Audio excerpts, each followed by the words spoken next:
নাওজানত ভাগত পাত সামৰিয়ে এইবাৰ গ'লোঁ ভাধৰাত ভাওনা চাবলৈ। মুঠতে আমাৰ ৰেহাই নাই। খোলালীয়েকে পোনপ্ৰথমে ভিনীয়েকক ধেনুখন দেখাই লৈছে। এইখন বোলে স্পেচিয়েলি কাষ্টমাইজ কৰাই বনাইছে, সেয়েহে কেনেকুৱা হৈছে ভিনীয়েকক জনাবলৈ কৈছে।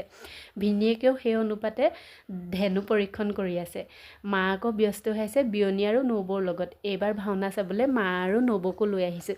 যিহেতু পাপাহঁতৰ ভাইটিহঁতৰ প্ৰথম ভাওনা, সেইকাৰণে ঘৰৰ আটাইকেইজন আহিছোঁ। প্ৰথমতে আমি দোকানত সোমাই ল'লোঁ, মানে বা আৰু শ্যামে দোকান দিছে, প্ৰথমতে আমি তাতেই সোমাই ল'লোঁ। আমি যেতিয়া পাইছিলোঁহি নামঘৰত মানুহ বেছি হোৱাও নাছিলে আৰু ভাওনাখন আৰম্ভ হোৱাটো অকণমান দেৰি। আমি গৈ পাওঁতে ভাইটিহঁতক মানে মেকআপ কৰিয়ে আছে। পাপা, ভাইটি আৰু সূত্ৰ প্ৰথমতে ওলাইছে দেই।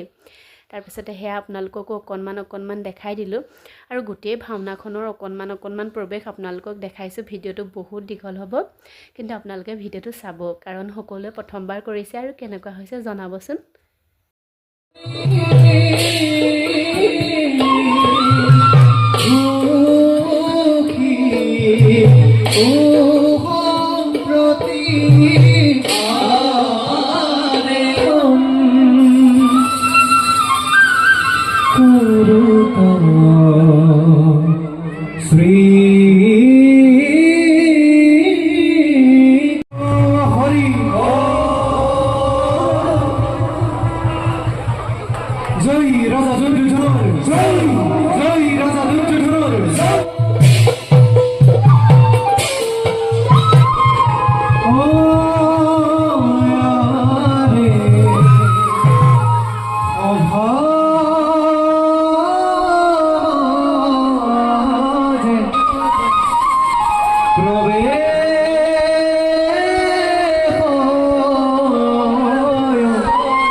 কিন্তু ব্যস্ত ভাতৃ মৃত্যুদন্ত উপহাৰ তুমি গ্ৰহণ